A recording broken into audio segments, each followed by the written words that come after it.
Magandang gabi sa lahat. Welcome muli sa Parabellum. Mamaya ay magsasalita siyempre si Coronel Stirpe. Pero bago yon, gusto ko munang ipaliwanag ng kaunti ang issue tungkol kay Federo na siyang pinagtutuunan ng pansin ng marami. Alam nyo, madalas tayong nagtatalakay dito sa channel tungkol sa mga panloob na alitan, pananaw sa pamumuno sa digmaan ng mga nasyonalista, tradisyon ng lahukbo, at iba't ibang pananaw tungkol sa diplomasya. Kaya pati ang mga panloob na serbisyo, mga serbisyong militar at lahat ng iba pa. Mahalaga ito dahil si Federo mismo ay naglabas ng isang video kung saan pinag-uusapan niya ang mga dahilan ng kanyang pagtanggal. At yak na isa siyang mahalagang bahagi ng kampanya na isinasagawa ng mga Ukranyano. Hindi ko pa ito nakita sa mga subtitle na ito. Ilalagay ko ito bilang background para lang masabi ko sa inyo kung ano ang sinabi niya. At medyo interesante ito dahil hindi siya yung tipong paligoy-ligoy magsalita. Diretso at prangka siyang magsalita. Sabi niya, tumutukoy kay Zelensky, inalok ako ng posisyong tagapayo para manatili sa grupo. Pero tinanggihan ko yon. Kinumpirma ko ang alitan kay General Alexander Sisky, punong komandante ng Sandatahang Lakas, at itinuro ko sa kanya ang responsibilidad sa pagtanggal sa akin. Sabi niya, nagmungkahi siya ng matitinding hakbang sa mga tauhan, kabilang ang pagpapalit ng punong komandante at hepe ng Estado Mayor. Wala tayong ibang pagpipilian kung gusto nating talunin ang kalaban sa paraang asimetriko habang pinapahalagahan at hindi isinasantabi ang magagaling na lider at komandante at kaunti lang ang pagkalugi. Iniligtas ni Sisky ang bansa noong 2022 sa matagumpay na operasyon at mahalaga ang kanyang papel. Pero nagbago na ang digmaan ayon kay Fedorov. Hindi natin nalutas ang mga problema ng mobilisasyon at iba pa dahil walang bagong panlipunang kasunduan. Ibinebenta natin ang kasinungalingan, kaguluhan at pananagutan. Dapat nating baguhin ang pamamaraan dahil deserve ito ng mga Ukranyano. Hindi lumabas sa lansangan ang mamamayang Ukranyano para sa isang partikular na ministro ayon kay Fedorov. Lumabas sa lansangan ang mamamayang Ukranyano dahil nakuha na ang inisyatiba sa labanan at impapawid kaya nagbago ang direksyon. Alam ng mga Ukranyano kapag may bagay na hindi ayon sa pinahahalagahan natin dito. Iminukay sa akin ni Zelensky na manatili sa kuponan o kung paano man niya ito tinitingnan, tumanggi ako.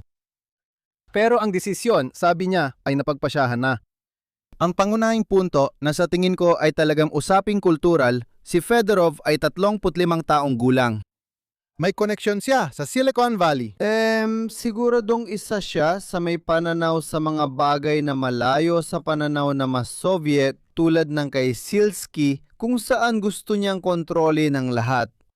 May espesyal at personal siyang relasyon kay Magyar, siya ang talagang nadnais nitong ganitong uri ng operasyon at nagkaroon sila ng ugnayan sa isa't isa.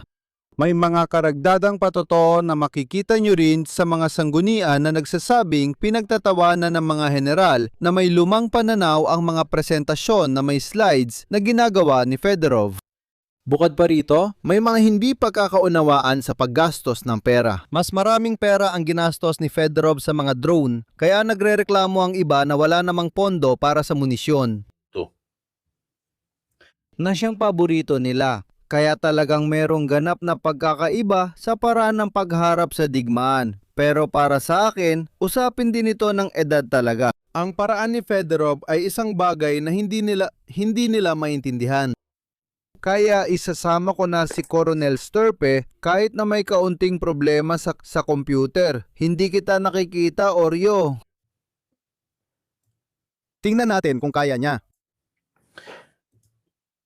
Kaya, sa madaling salita, sinusubukan ni Fedorov na gumamit ng asimetrikong paraan ng pakikidigma na siyang naisip nila gamit ang mga drone. Samantalang sa kabila naman, si Sisky ang naging tagapagsalita ng mga batalyon ng pagsalakay. Ang ideya niya ay maglaan ng malaking pondo para sa mga batalyon ng pagsalakay. Mga ganitong bagay. At sa totoo lang, isa ito sa mga rekurso na kapos ang mga Ukranyano. Sa tingin ko, ang impanterya ang pinakamahinang sektor pagdating sa dami ng tao. Kaya sa tingin ko, may halo ng mga pananaw, may halo rin ng selos. Dahil sa totoo lang, gumagana ang bagong estratehiyang ito at siguradong kumbaga napupunta ang kredito sa isang tao na bago at gumagamit ng ibang pamamaraan. Tayo. 35 na siya, kaya sigurado talagang nakakainis ito. Sa mga militar tulad ni Sersky, kaya may malaking alitan talaga sa pagitan nila. At iniulat nila nagbigay ng ultimatum kay Zelensky. Ako o siya? Ito rin ang iniulat ng mismong mga pahayagang Ukrainyano, kaya malamang sa hirap ng sitwasyon, pinili ni Zelensky ang mas madaling isakripisyo ayon sa mga pahayagang Ukrainyano. General Alexander Sirski, punong komandante ng sandatahang lakas ng Ukraine na may alitan kay Fedorova, ay nanawagan sa social media na mag-focus sa digmaan at epektibong estratehiya. Sayang at nahanap na ni Fedorova ang tamang estratehiya. Sinabi ni Zelensky na ang tensyon kina Fedorova at Sirski ang dahilan ng pagpapalit niya ng kalihim ng depensa ayon sa kanyang pahayag sa press conference sa Uri noong Webes. Ipakita na kapag di kaya ng mga partido ang problema, ako ang maglutas nito. Bukod pa rito, nagbitiw nung Webes ang Deputy Commander ng Ukrainian Air Force bilang protesta sa pagtanggal kay Fedorova. Mayroon ding iba't ibang protesta sa Ukraine na kusang umusbong mula sa mga tao. Maligayang pagdating! Sana magtagal ka dahil sa koneksyon, pero huwag mag-alala kung mag-crash at bumalik. Sa tingin mo ba ito na naman ang parehong lumang kwento na paulit-ulit nating nakita sa loob ng Ukraine? Ibig kong sabihin, si Sirs na laging nasa gitna ng mga desisyon, siya o si Zaluzny o siya. At ang pananaw tungkol sa mga unit ng pagsalakay para sa mas konserbatibong pananaw, mukhang siya pa rin ang paborito ni Zelensky. Kung kailangan niyang kumili kung sino ang isasakripisyo, laging si Sirski ang pinipili niya.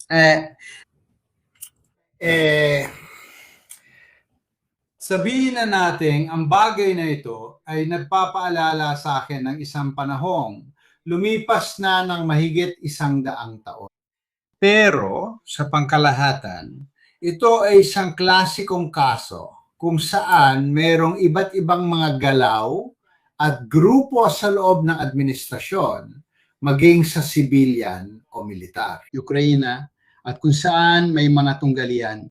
Dapat nating tandaan na ang Ukraine ay isang batang demokrasya na nasa digmaan kung saan may mga malalakas na personalidad nagsisikap igiit ang kanilang sarili para sa mga personal na dahilan at maging sa makabansang layunin.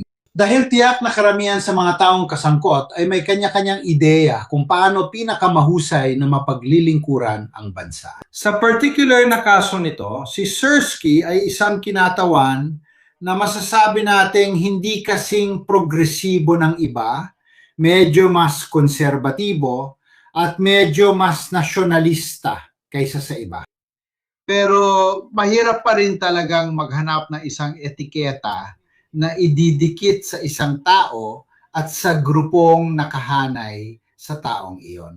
Aminado ako, nahihirapan ako mapahayag tungkol sa kaso nito. Siyempre, gaya na sinabi ko kanina, mula sa pananaw ng kasaysayan, mahirap para sa mga mahilig sa kasaysayan ng militar na hindi maalala si Cadorna at ang sitwasyon sa pangkalahatan, ang punong himpilan at ang kataas-taasang komando ng Italya noong unang digmaang pandigdig. Pero maaaring hindi rin ito isang angkop na halimbawa dahil inuulit ko, nakikita lang natin ang lumilitaw na bahagi ng iceberg ng mga tunggaliang ito. Hindi natin alam kung ano ang nasa ilalim. Kaya napakaalanganing pag-usapan ito. Saksi tayo sa isang labanan, hindi lang para sa kapangyarihan, kundi para sa direksyon ng dapat tahakin. Hindi nakasalalay dito ang kagustuhan ng mga Ukrainyano na lumaban. Ang usapan ay kung paano lalaban at malinaw na may iba't ibang ideya sa larangan. Si Zelensky ang dapat magpatakbo nito bilang tagapamagitan at responsabale sa mga desisyon, kaya titingnan natin ang kanyang gagawin. Sa totoo lang, may sarili akong opinyon pero mas gusto kong wag nang masyadong makialam. bilang respeto sa mga kasamahan nating Ukranyano na humaharap sa isang seryosong problema.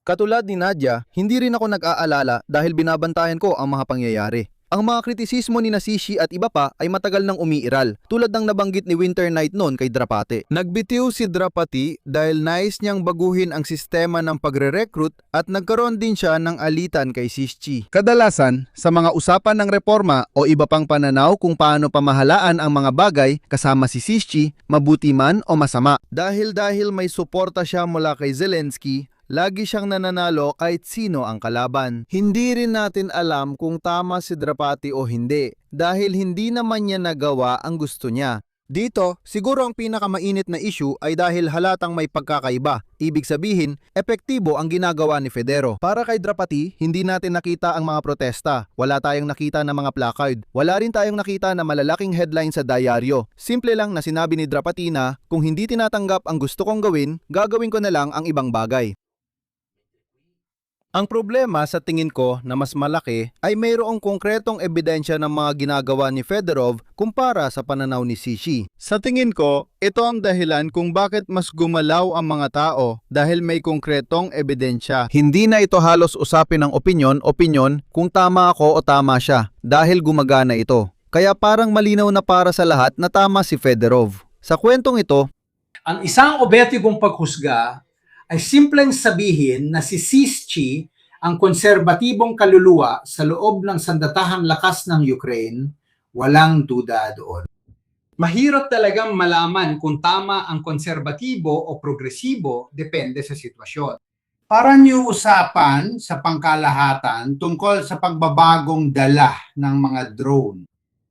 May mga tao na gusto ilaan lahat sa mga drone, at may mga tao rin na gusto lang silang ituring na dagdag lang. Pero hindi sila ang tunay na panalong sandata.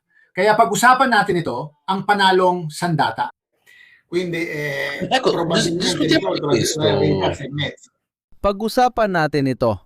Jojo, tama. Ang mga drone ay sandata na talagang nagpapababa ng mga kaswalti. Yung idea ng mga batalyon ng pagsalakay ni Sishi ay hindi talaga umaasa sa lakas pagdating sa dami ng tao. Isa itong napaka-ofensibong estratehiya typical kay Sishi mula pa nung panahon ng Bakhmut, mula pa nung labanan sa Barsev-Ilovaisk na laging may napaka-ofensibong estratehiya kaya nga siya nakatanggap ng kritisismo nung panahon ng Bakhmut. Doon niya nakuha ang bansag na ang mangkakatay. At saka pwede nating maalala ng kaunti si Kadorna, di ba? Oo, meron. Sigurado may mga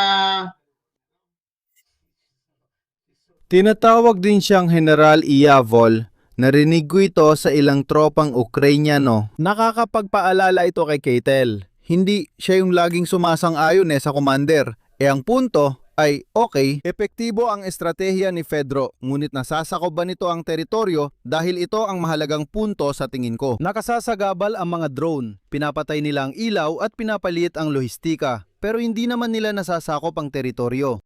Kung ilalaan mo lahat sa malayo ang digmaan, makakamit mo ang malalaking layunin sa pagbawas ng suporta ng tao. Sa paglalagay ng kalaban sa alanganin, ang impanterya pa rin ang sumasakop sa teritoryo. Naniniwala akong hindi ito nakikita ng dalawa. Hindi natin alam kung si Fedorov ay naniniwala na pwedeng manalo gamit lang ang mga drone at ababa.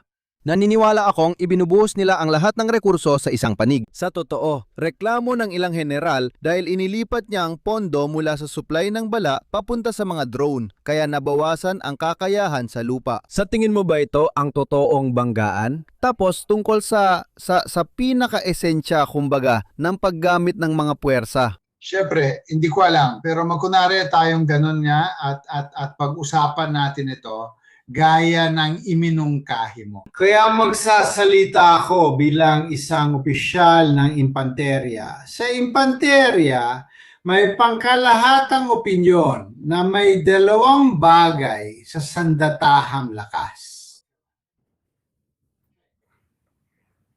Ang impanterya at pagkatapos ay may suporta sa labanan, lahat ng iba pa na hindi impanterya ay suporta dahil kailangan ito para dalhin ang kawal na impanterya sa operatibo. Malinaw, ito ay isang konserbatibong opinyon, inaamin ko. Pero una, totoo rin ito ng halos 10,000 taon. Ibig sabihin mula na magsimulang maglaban ang mga tao. Iyan ay isang katotohanan, malinaw naman. Pagkatapos, makikipag-usap ka sa kasamahan mo sa hukbong himpapawid na madalas kong sinasabi, ikaw ay suporta, ikaw ay narito para tulungan ako, para ako ang manalo. Siyempre, may masasabi siya tungkol doon at lubos ko iyong naunawaan. Oo, napansin ko, lahat ay iniisip na pinakamahalaga ang sariling sandata. Kayo yung mga tuldok sa ibaba, hindi ba? At syempre, mula sa pag-uusap namin dalawa, doon namin mahahanap ang pinakaangkop na solusyon. Para saan? Para sa kung ano ang pambansang interes. Pero ang pambansang interes, minsan, maaaring sumalungat sa lohika ng ang pangunahing sandata at lahat ng iba pa ay suporta lang. Halimbawa, ang Italia, dahil sa estratehikong posisyon nito, hindi pwedeng mag-isip sa ganitong paraan.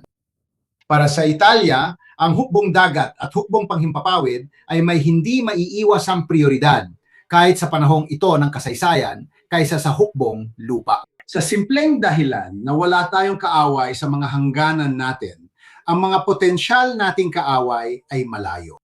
Kaya nanggangailangan ito na maipadala natin ang mga kakayahang operatibo ng bansa sa malalayong lugar sa loob ng mga alyansa.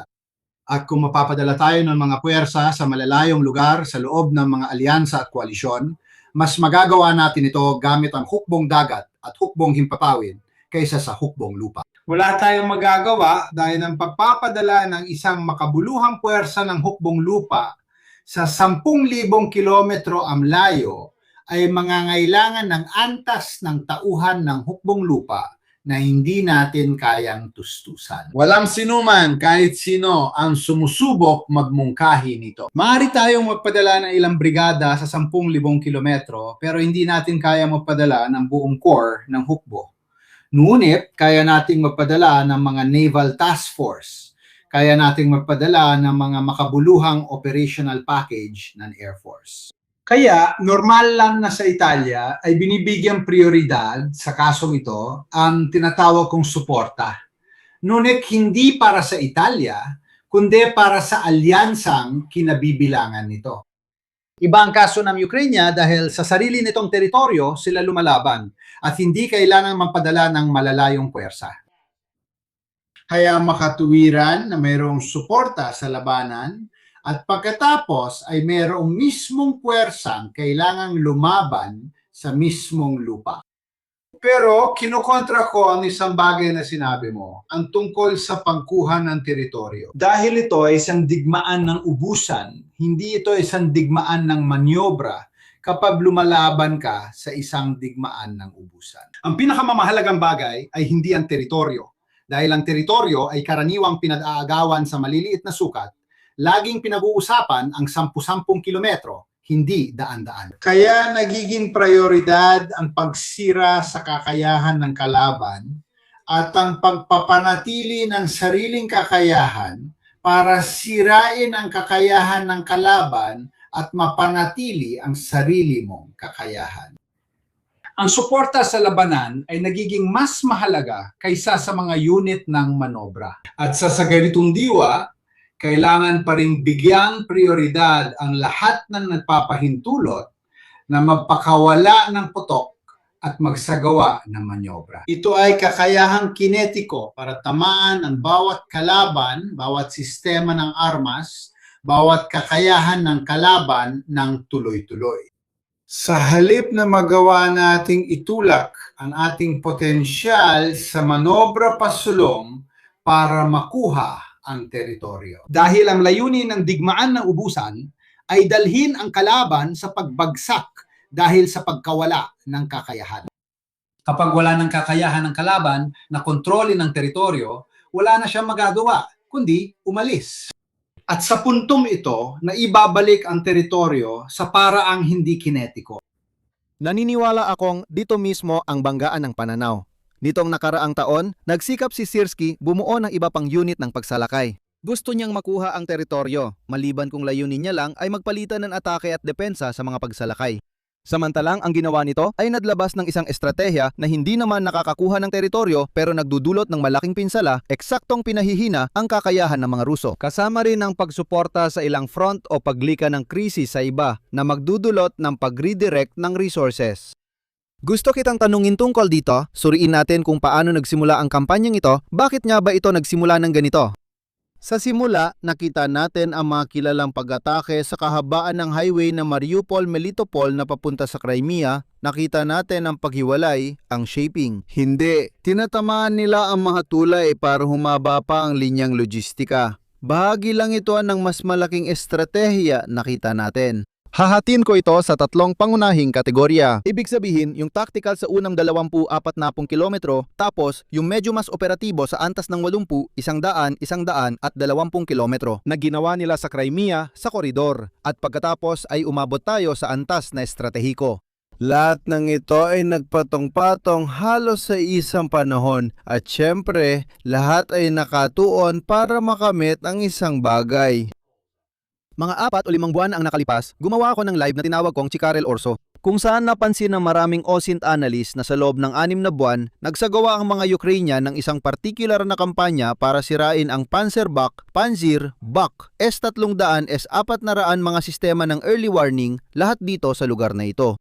Ang koridor ng Zaporizhia, timog ng Kherson at Crimea ay malinaw na simula ng iba pa dahil hindi mo sisirain ang ganoon ka-espesipikong bagay kung wala kang balak gawin.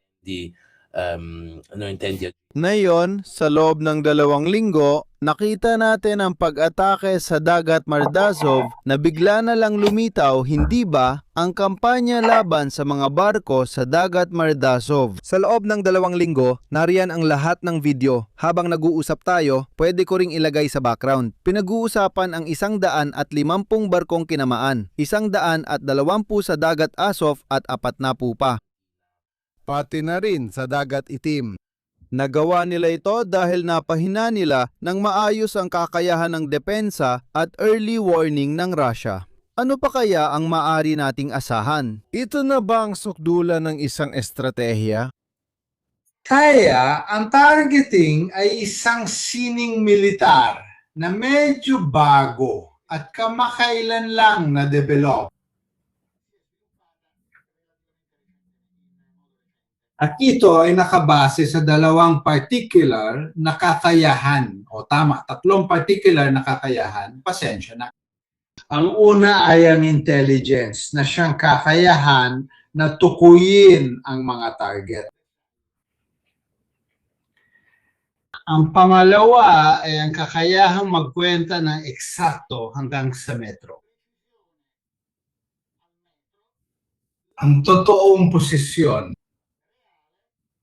Ang ibig sabihin ng kasalukuyang posisyon ng target ay kung gumagalaw ang target, dapat alam mo kung saang eksaktong oras at lugar ito naroon. Ang ikatlong kakayahan ay ang magawang tamaan ang puntong iyon ng may lubos na katumpakan. Walang saysay malaman ang eksaktong koordinado ng isang punto kung hindi natin kayang magpadala ng sandata doon ng eksakto. Ang pagsasama ng 3 kakayahang ito ang nagbigay daan sa sining militar ng targeting. Ang targeting ay isang bagay na pinag-aaralan at pinaplano sa pangmatagalang panahon. Hindi kami naghahanap ng mga target na yon para bukas. Kailangan namin kalkulahin ang mga target na kailangan naming tamaan na yon. Sa paraang mapapadali ang pagtama sa mga target, bukas na siya namang makakatulong para maabot ang mga target sa makalawa. Sunod-sunod, sa paraang pagkatapos ng 6 na buwan, ay makakaliha tayo ng mga kondisyon para tamaan ang iba pang mga target na ito. Na paunti-unti ay nadudulot ng mas malalalang epekto sa kalaban at mas positibo para sa atin. Hanggang sa punto na makalika tayo ng mga kondisyon kung saan ang ating tanyag na manyobra, yung kailangang suportahan, ay maisasagawa ng matagumpay. ng epektibo, mga at kung maaari, sa pinakamababang posibleng gastos. At dito natin matatagpuan ng tanyag na pagsasanid. Sa pagitan ng kakayahan sa pagmaniobra na tinatawag nating impanterya at lahat ng napakalaking suporta na kailangan upang matiyak na magtagumpay ang maniobra. Ngayon, ang sining na ito na medyo bago pa lamang ay nakabatay sa tatlong kakayahang ito. Isa itong napakalaking dagdag na halaga na mayroon ng Ukraine laban sa Rusya. Salamat sa kakayahang ibinigay ng kanluran.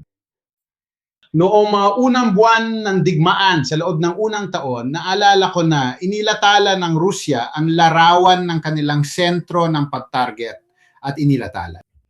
Targeting. Inilatalan nito ang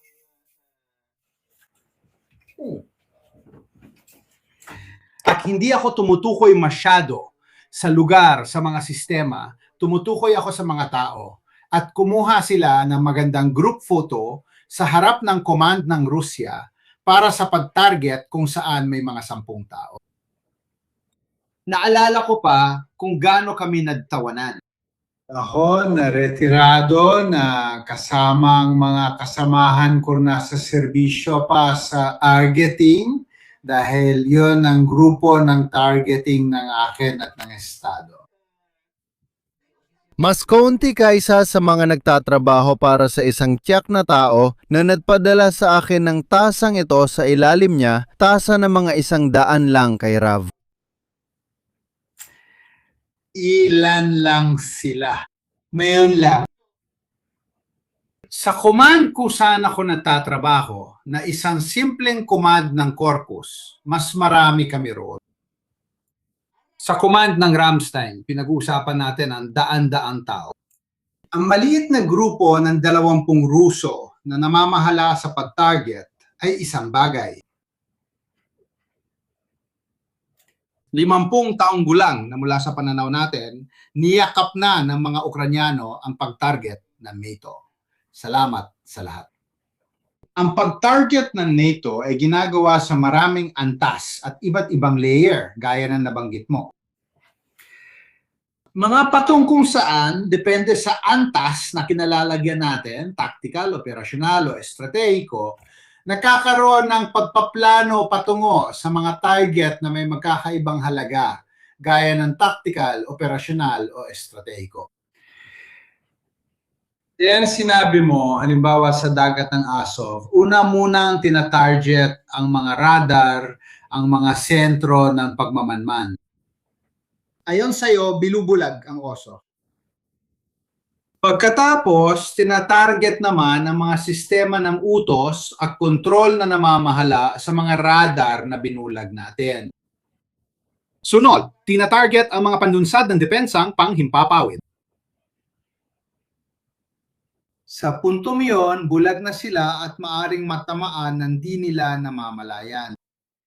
Kapag nabawasan na ang kapasidad ng depensang panghimpapawid, susunod namang tinatarget ang sumusuporta sa depensang panghimpapawid, ang logistika.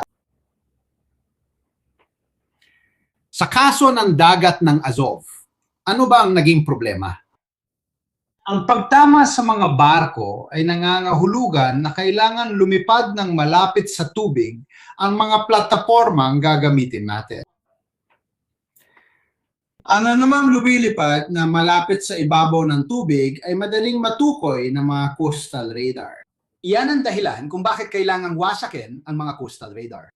Habang sa lupa, maaari mong patakbuhin ang isang cruise missile o drone sa mga libis o halimbawa sa tabi ng ilog at ang mga radar na nakalagay ng bahagya, mamaya ay pag-uusapan pa natin ito, Giorgio, mamaya natin yan pag-uusapan. Huwag kang magmadali, darating din tayo sa ilog. hindi nila makikita ang mga iyon. Kaya sa kaso ng dagat ng Azov, napakahalaga ang pagbulag at pagsira sa depensang panghimpapawid. Kapag naabot na ang layuning ito sa halos katahimikan dahil hindi ito masyado. Malaking interes sa media kung masira man ang isang radar o kahit 3 pa masira sa isang araw. Kung 3 ang nasisira mo araw-araw, at isa lang ang napapalitan, kapag nagpatuloy ito, kaunti na lang matitira sa radar. Kapag humina na ng sapat ang depensa sa himpapawid ng lugar, saka naman aatakihin ang totoong target na sa kasong ito ay ang mga barkong nagdadala ng fuel. Sasabihin ko pa, Jojo, bago pa ang mga barko at early warning, napansin naming nakatutok talaga sila sa mga barge. Parang inalis nila ang opsyon ng mga Ruso sa sitwasyon. Parang sinasabi nila, pinapagamit namin sa inyo ang mga barkong alam naming mahina. Hindi talaga ginamit ng mga Ruso ang maraming barko kahit pa yung may 20,000, 30,000, 50,000 tonelada, hindi ito malalaking oil tanker at iba pa. Sa madaling salita, inalisan nila ng option kaya napilitan silang gamitin yon. Noong nagkaroon ng magandang basket na puno ng itlog, yung artikulo na ipinakita ko mga 5 o 6 na buwan nang nakalipas, pansinin na lahat ng ito ay mga sistemang nawasak na. Tingnan nyo kung nasaan sila at maintindihan nyo agad ang totoong intensyon nila. Naiintindihan ko na ang mga media na hindi naman eksperto ay hindi masyadong tumututok sa ganitong mga bagay. Pero para sa amin, malinaw na dito sa Gata-Gata Sikova ay may nangyayaring kakaiba. Ngayon, ginagamit na ng mga Ruso ang mga barkong ito na 2 linggo lang ang nakalipas ay hindi pa nagagalaw. Ibig kong sabihin, naniniwala ako na may kakayahan na ang mga Ukrainyano na atakihin ang mga ito, pero pinili nilang wag gawin hanggang sa ginawa nila ito ng sabay-sabay. Sa napakaikling panahon, ito ang sitwasyon noong ika-30 ng Hunyo, makikita ninyo ang mga tuldok. Nandoon lahat ng mga barkong gumagalaw, ito naman ang sitwasyon noong ika-12 ng Hulyo. Sa madaling sabi, naipit nila ang mga iyon. Ito rin ang parehong usapan kapag pinipilit mong ipunin ng kalaban ang kanilang mga puwersa sa isang killing zone.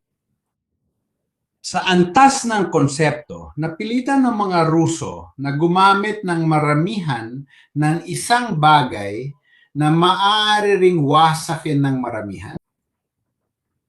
At ito lalo na sa paligid ng Crimea. Muli, para subukang ihiwalay ang Crimea. Ngayon, kapag pinalawak natin ang usapan, ang Crimea ay isang napakaliit na bahagi ng digmaan, ng labanan. At idagdag ko pa na mula sa pananaw ng politika, ito ay napakahalaga. Pero sa purong usaping militar, sa isang lubosang digmaan, ang aspetong militar ang nangingibabaw kaysa sa politikal. Totoo na kapag kailangan mamili sa pagitan ng Ministro ng Depensa at Chief of Staff, ang Chief of Staff ang pinipili at isinasakripisyo ang ministro. Tapos na ang paliwanag. Ang Crimea sa maipit na pananaw militar ay hindi talaga mahalaga. Mahalaga ito sa politika. Pero hindi sa militar. Pasibong harapan ito, sabi ko na ilang beses, hindi dun galing ang puwersa ng mga Ruso. Mas maikli ang lohistika sa likod ng Donetsk. Napakahalaga nito lalo na para kay Putin dahil nakuha niya ito ang kanyang alahas, ang pagbabalik. Ang paglika ng krisis na ito na nagudyok sa mga Ruso na gamitin ang kanilang hukbong dagat ay nagpapakita ng kanilang mga kahinaan. At ang Crimea, dahil sa likas nitong lohistika mula sa pagiging hiyas ay naging takong ni Achilles. Mas pampolitika ito kaysa militar. Sabihin kung mali ako. Ang hinala ko ay ang paglika ng ganitong kaguluhan na sa usaping militar ay tiyak na mas maliit ang epekto nito kaysa sa epekto nito sa suporta ng publiko. Panorin mo lang ang mga video ng mga Ruso na nagrereklamo sa krisis. Naniniwala akong unti-unti nitong pinapahina ang suporta sa digmaan. Sinabi ngayon ni Zelensky na kailangan nilang maghanda dahil natatakot silang muling magpatupad ng mobilisasyon si Putin sa Setyembre o Oktubre. Kung pinapahina ko ang suporta mo sa digmaan at kailangan mong gumawa ng isa pang di popular na desisyon, isa na namang mobilisasyon, sinusubukan kong pahinain mismo ang kakayahan mong maisakatuparan ang karagdagang mobilisasyong iyon sa pamamagitan ng aksyong ito. Ito ang teorya ko tungkol sa totoong gamit ng aksyong ito. Tama, ito ang antas na pampolitika at militar. Ang paraan kung paano mo mapapahirapan si Putin sa personal na antas, sa antas ng kanyang kapangyarihan. Sa antas militar, gayon pa man nakikita ko ang Crimea bilang isang huwad na layunin. Ang ibig kong sabihin, alam ko, ako bilang Ukraine, alam ko na para sa Russia, para sa aking kalaban, napakahalaga ng Crimea mula sa pananaw ng politika. Alam ko rin na hindi ito mahalaga mula sa pananaw ng militar at alam ko na wala akong kakayaan sa ngayon na palayain ang Crimea. Pero itinututok ko pa rin ang aking mga kakayahang militar laban sa Crimea. Pinipilit kang ipagtanggol ito dahil sa politika, hindi mo kayang tanggapin na mawala ito. Ibig sabihin nito, habang mas binabanatan ng mga Ukranyano ang Crimea, mas mapipilitan ng mga Ruso na magpadala ng dagdag na puwersa. Sa kasong ito, pangunahing mga panlaban sa himpapawid ang kailangan nila para ipagtanggol ang Crimea. Kahit na sa totoo lang, wala namang silbi sa kanila ang Crimea. At bukod pa dyan, inatake rin ng Moscow, kaya kailangan mo ring ipagtanggol yon. Isinasaalang-alang na ang mga kakayahan sa depensang panghimpapawid ay mga kakayahan may mataas na technological na halaga na mahirap palitan sa paglipas ng panahon, mas mahirap pa kaysa palitan ang mga tangke. Alam natin na ang mga Ruso ay hindi nakagagawa ng mga sistemang depensang panghimpapawid sa parehong bilis ng pagkawala nila nito. Kaya habang mas marami itong nasisira, mas lalo ring nababawasan ang kakayahan ng Russian Federation sa depensang panghimpapawid. Kapag tinamaan ko ang isang bagay na nasa medyo maikling distansya, kaya hindi kailangan ng malaking kakayahan mula sa akin. Sa isang lugar na mababa ang halaga sa militar, kaya mura lang para sa akin na atakihin, pero hindi kayang pabayaan ng kalaban na hindi depensahan. Nagiging parang itim na butas ang Crimea kung saan patuloy na ipinapadala ng Russia ang kanilang mga kakayahan sa depensang panghimpapawid upang masira nang walang napapala. Samantala, lahat na iba pa ay kumikipot. Tulad ng tama mong nabanggit, napansin mo, ganon din ang ginagawa ng Moscow. Pero mas mahirap itong atakihin dahil mas malayo ito.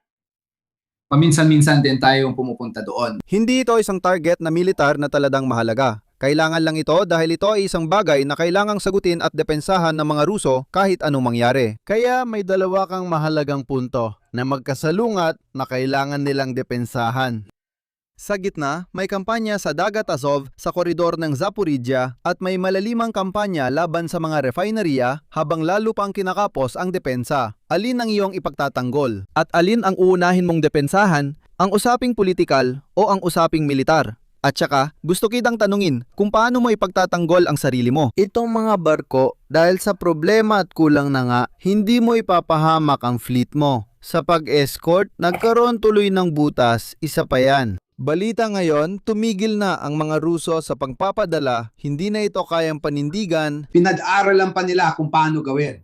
Tandaan, hindi naman lumubog ang lahat ng barkong ito. Hindi Na-disable ang mga ito. Dahil, ayon sa patakaran ng pag-target, alam ng mga Ukranyano kung ano ang tatamaan sa barko. Bumalik tayo sa paglalarawan kung paano isinasagawa ang pag-target, inulit ko, intelligence. Pagkilala na may sukdulang kakumpakan sa target sa tamang oras at lugar at kakayahang tamaan ang target ng may ganap na katumpakan. Giorgio, gusto ko lang ipunto, pasensya na sa pagputol. Katulad ng lahat ng barkong tinatamaan, pare-pareho ang lugar. Dapat tamaan ng mga critical na puntong iyon na nakakapagparalisa sa barko. Ang barko, hindi kailangan palubugin ito, sapat na ang gawing hindi na makapag-operate ang barko sa sapat na haba ng panahon. Malinaw na maaring maayos ang mga ito. Pero paano kung sirain mo sa mga barkong iyon ang mga technological na bahagi na mahirap palitan ng mga Ruso dahil sa embargo? Ikaw, gamit ang isang napakahinang warhead na nagdudulot ng kaanting pinsala lang sa barko. Ginagawa mo itong hindi magamit ng maraming buwan baka pati taon pa. Ginagawa rin natin ito sa mga refinery ngayon. Darating din tayo doon dahil may kailangang asikasuhin. Napaka-interesante ng usapan tungkol sa targeting ng mga refinery na nakita natin. Corso molto interessante sul target. Malayo ito sa mga kampanya na nakita natin noong mga nakaraang taon. Dati, tinatamaan lang nila. Pero ngayon ay may sistema na. Doon siguradong may artificial intelligence, siguradong may mga sistemang gabay mula sa kanluran, siguradong may reconnaissance at targeting. Ibig sabihin, malaki ang naging papel ng mga Ingles dito. Pero interesante makita kung paano na dati nang mura ang pag-atake, lalo pa itong nagiging mas mura ngayon. Dati, kapag drone ang tumama sa barko, sa deck lang at halos walang epekto. Pero ngayon, kaya na nilang tumama nang may katumpakang nasa 1 metro lang. Eksaktong bagay na pumipigil sa'yo, gamitin ang buong barko nang hindi mo pa kailangan palubugin. Ano pa ginagawa nito? Sa tingin ko, mas konti rin ang epekto dahil hindi ka naman nagdudulot ng mga biktima na maari pa ring magdulot ng suporta mula sa publiko. Halimbawa, minsan ginagamit din nila syempre ang mga maliit na bangka. Pansinin mo, palaging tinatamaan nila ang bandang timon. Ang mahalaga ay hindi na ito makapaglayag. Kaunti lang, huwag umasa. Ang mga kilalang bahagi ng target na mas nagpapahinto gamit ang mas kaunting lakas, mas kaunting pampasabog. Kapag gumagawa ng detalyadong plano kung paano isasagawa ang pag-atake, hindi lang basta sinasabi na okay, kailangan nating tamaan ng barko, kailangan nating tamaan ng refinery. Hindi, merong tinatawag na DMPI, ang Decide Main Point of Impact, ang mga puntong nais, mga pangunahing puntong nais tamaan. Tama na mga puntong particular na nagpapahina, na nadudulot ng pinakamalaking pinsala gamit ang pinakamaliit na pagsisikap para mas maintindihan sa mas urbanong konteksto. Ang mga Israeli kapag gusto nilang tamaan ang mga terorista sa isang particular na lugar. At kapag gusto nilang tamaan ng gusali, madalas hindi nila tinatamaan ang mismong gusali, kundi tinatarget nila ang bintana ng apartment kung saan naroroon sa oras na yon ang terorista gusto nilang tamaan. O kahit papaano sinusubukan nila. Sa pagpaplano, ganito ang ginagawa. Ito ang eksaktong punto ng pagtama kasing laki ng isang bintana. Kung gusali ang usapan, hindi naman ibig sabihin na gigibayin mo lahat kung tao lang ang target. Pero minsan, gusto mo rin tamaan ang buong gusali. Iba yun, ibang usapan na yun. Pero ang kakayahan ng targeting ay ganito talaga. Tamaan ang mismong bahagi ng barko, ang bintana ng gusali, ang mahalagang bahagi ng refinery, ang tolda ng commander sa command post. At lahat ng ito ay mga bagay na hindi kayang gawin ng mga Ruso. At sa katunayan, hindi nila ito ginagawa. Gamitin ang artificial intelligence para malaman ang mga ruta kasi madalas magpalit ng posisyon ang mga unit ng depensang pangimpapawid. Hindi mo laging iniiwan, kaya dapat laging pag-aralan ang pinakamainam na paraan dahil nagbabago ito, parang chessboard. Mahalagang punto yung sinasabi mo. Narito ang mga pinakabagong pagsusuring OSINT na tumpak na nagpapakita kung saan tinatamaan ng Ukraine drones ang mga refinery, usapang hindi makikita sa iba. Hindi ito ginagawa ng diaryo, hindi nila napapansin ang ganitong detalye. Ang mga Ukrainian ay sistematikong tumatama sa mga refinery, pero hindi basta-basta lang, tinatarget nila ang mga unit. Elo Aflabing 1, 4 at 6. Papasimplehin ko para sa inyo dahil 2 araw akong nagtanong sa mga eksperto sa larangang ito para ipaliwanag nila ng simple. Sa madaling salita, ito ay mga particular na bahagi ng mga refinery kung saan sa pamamagitan ng napakakomplikadong mga proseso ay pinamamahalaan ito. Ang gasolina ay parang isang uri ng decanter, parang sa alak, doon ito pinipino. Kakaunti lang ang industriyang Ruso na gumagawa ng mga bahaging ito. Sa totoo lang, 5 lang talaga. At sa loob ng malaking complex na ito, may 2 bahagi pa na halos sa Europa lang ginagawa. ang mga konsorsyong pang-ininyeriya ng Rusya na kayang gumawa ng mga ganitong bagay. Hindi lang ito tungkol sa dalawang tubo o pagpapadala ng team, dahil kapag under pressure, umaandar ang mga sensor at balbula at kailangan mong buuin muli ang estruktura. At ang Rusya ay may dalawa lang na konsorsyo na kayang gawin ito, ang Nipigas at ang Belstroy, na may mga task force. Ano ang problema? Hindi pa nila kailanman kinailangang pamahalaan ang 30 refineria. Wala silang sapat na kwalipikadong tao sa mga team na kayang asikasuhin lahat ng mga pinsalang ito. At sa totoo lang, ang interesante dito ay marami sa mga bahaging ito ay ginagawa rin sa Europa, bahagi sa Rusya, at ilang bahagi sa Europa. Walang linya ng asembleya para sa mga bagay na ito at sistematikong tinatarget ng mga Ukrainyano ang mismo mga baging ito na naka-highlight. Ibig sabihin nito, lumilipad ang mga drone at pagkatapos gamit ang artificial intelligence sa huling yugto ng paglapit sa target, tinatamaan nila ng eksakto ang mga bahaging ito. Ano mga particular na unit? May isa pang mahalagang datos para maintindihan kung paano nabuo ang krisis ng gasolina sa Russia. Paano naging posible ito sa isang bansang tagagawa? Pwede ba kitang saglit putulin? Kasi may sinabi kang interesante na gusto kong dagdagan. Siyempre. Mayroon silang mga technical team na kakaunti lang at kailangan nilang pumunta para magayos. Kasama rin sa laro ng pag-target ang pagtama sa technologically advanced na target. Sirain ito. Hintayin dumating ang team ng mga espesyalista at tamaan ulit kapag nandoon na ang team ng mga espesyalista para matamaan mo rin sila. O ginagawa mong walang silbiyang pagkukumpuni, isa pa itong problema nila, ang paulit-ulit na pag-atake. Hindi rin madali ang mga pagkukumpuni. Hindi ito mga tubo na pupuntahan mo lang, tatanggalin mo at aayusin. May mga sensor na gawa sa kanluran na kailangan panatilihing may presyon. Kaya dapat ibalik ang presyon sa buong sistema. Ang sistema kaya napakakomplikado nito. Bakit sila nauubusan ng gasolina? Paano nangyari na sa Russia nauubusan ng gasolina? Gayang gumagawa sila ng 50 hanggang 60 milyong bariles bawat buwan. May isang mahalagang punto. Ipinaliwanag ito sa akin ng aking mga katuwang at ng isang kimiko.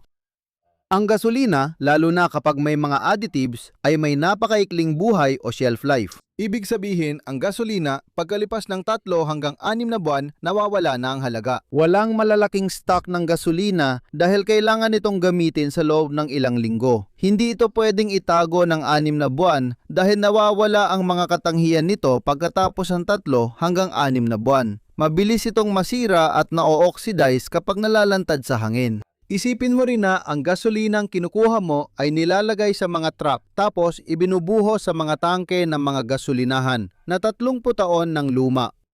Kaya napaka-ikli ng buhay ng gasolina, sobrang ikli talaga. Itong mga espesyal na unit na ito ang gumagawa ng pinakamagandang gasolina. Ibig sabihin, yung gasolina para sa eroplano. Hindi yung pang-agrikultura o diesel o mga ganong klase. Dito, particular, tinatamaan nito ang isang bagay na mahirap palitan, nakakaunti lang ang mga team na kayang gawin ito.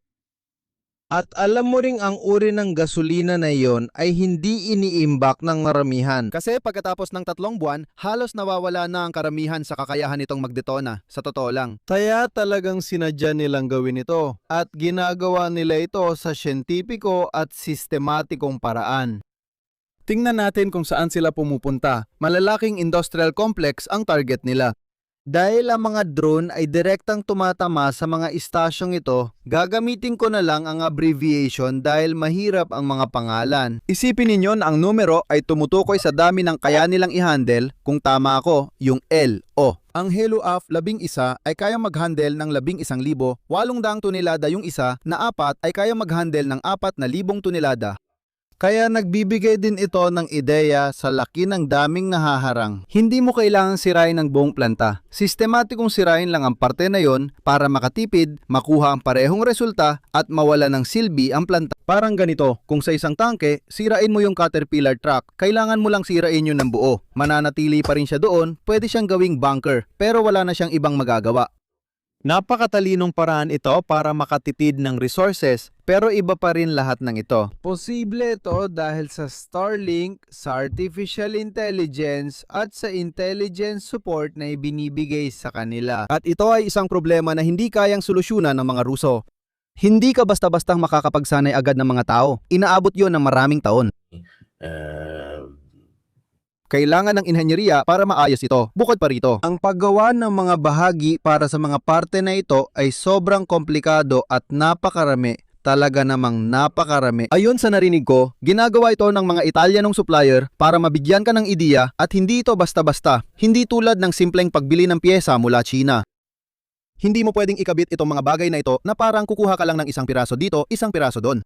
Parang sinusubukan mong magkabit ng sensor na isang uri sa isang makina at isa pang sensor na ibang uri. Hindi pwede. Dapat pareho ang klase. Ganun talaga. Malalakas ang pressure dito, may mga sensor ang mga balbula at dapat lahat ng sistema ay nasa tamang pressure. Dapat Chinese, Western o Russian lang, hindi pwedeng halo-halo na parang Frankenstein. Interesante ang estratehiyang ito dahil pinag-aralan nila ito ng mabuti bago i-apply. Ngayon, tinatayang ang mga Ruso ay bumaba mula 4.8 milyon na bariles papuntang 2.8 milyon at hindi pa kasama dito ang pag-atake sa Omsk. Dalawang mahalagang tanong ang gusto kong itanong. Una, sa pananaw ng pinsala, kayang ulitin ito. Ngayon, magaling na silang gawin yon.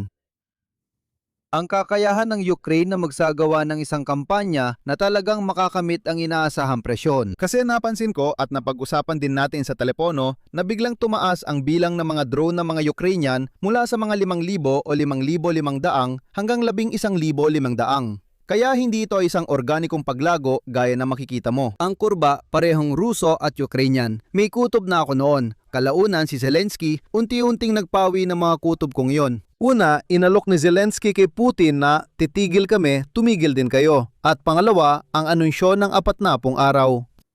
Ibig sabihin nito na wala silang kakayahan na gawin ito ng matagal. Pero gumawa sila ng isang stop na para talaga doon. Para dito, yon ang sinasabi sa akin ng mga datos. Hindi ko alam kung may iba kang pananaw tungkol dito. Ang kampanya sa pag-target ay pinamamahalaan sa pamamagitan ng sunod-sunod na mga yugto. Nakatuon tayo bawat pagkakataon sa ibang kategorya ng mga target. Ngayon, malinaw na ang kategoryang pinagtutuunan ng pansin ay ang mga refinerya at mga oil tanker. Kaya sa pangkalahatan, ang pagkakaroon ng fuel at partikular ng gasolina. At ang yugtong ito ay malinaw na mukhang naplano na tatagal ng 40 araw. At tiyak na natabi sila ng imbakan ng mga carrier. Sapat para payagan ang isang kampanya ng 40 araw laban sa ganitong uri ng kategorya ng mga target. Na tinatayam sa loob ng 40 araw ay mababawasan sila sa nais na antas. Batay sa plano, malinaw na mayroon ng plano para sa susunod na yugto. Para rito, nakabuo na ng ibang stockpile ng mga sistemang pang-atake ng ibang uri. Isa pang pakete ng mga sistemang pang-atake para tamaan ang ibang bagay pero kaugnay pa rin. Dahil ito ay isang estratehikong kampanya para bawasan ang kakayahang estratehiko ng Rusya na magsagawa ng kampanyang panlupa sa Ukraina at suportahan ang malaking hukbong nakapwesto sa Ukraina. Malamang isa pa rin karagdagang kampanya ito na nakatuon sa pagtama sa operatibong lohistika ng hukbo. Dito, pwede tayong maging malikhin gamit ang ahente. Sige. Ilang oras pa lang ang nakalipas nito. Mga playlist na nagpapakita ng paggamit ng mga drone na Lancet laban sa maliliit na bangka at bagit po. Mga bagay na maliit lang ang operasyon. Ibig sabihin, napansin namin na ang iba't ibang kampanya na isinasagawa ay gumagamit ng iba't ibang uri ng mga drone.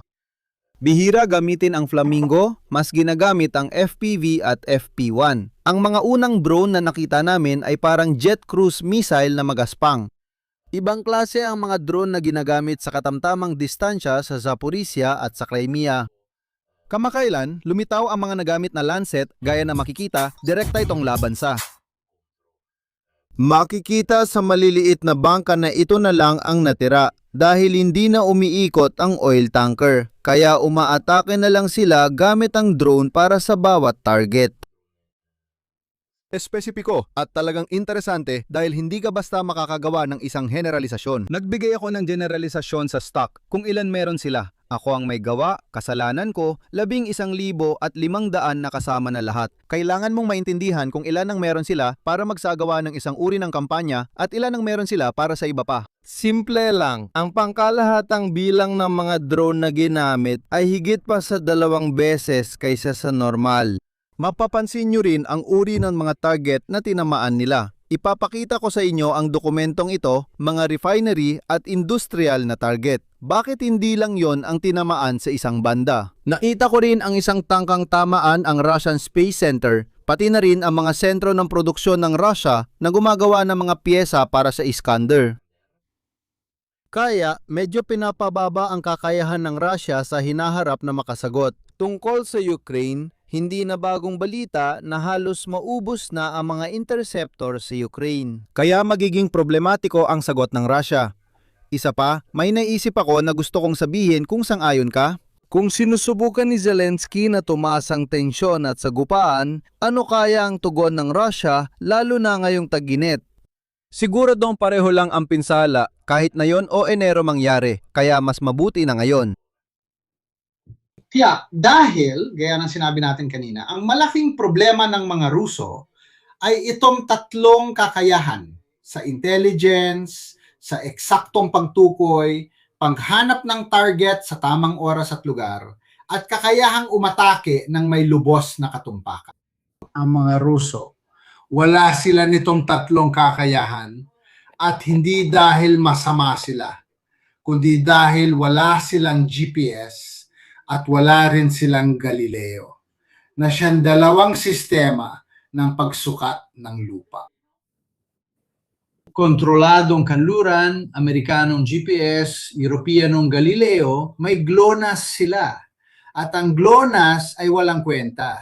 Walang kwenta talaga. Hindi dahil masama at pangit ang mga Ruso, kundi dahil kakaunti lang talaga ang mga satellite nila na sumusuporta dito at nawala na rin nila ang kakayahang maglunsad ng mga bago.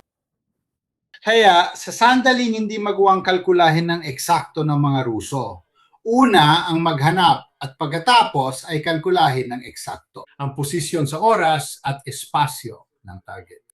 At sa huli, ang kakayahang magpadala ng isang missile. Doon mismo sa puntong yon, kailangan tumama ang mga Ruso. Mas malalaking mga target na hindi hinahanap ang mga DLPI, pero tinatamaan nila ng higit o mas kaunti ang target. At ang target na ito ay dapat na isang posisyon na kilala na bago pa magsimula ang digmaan.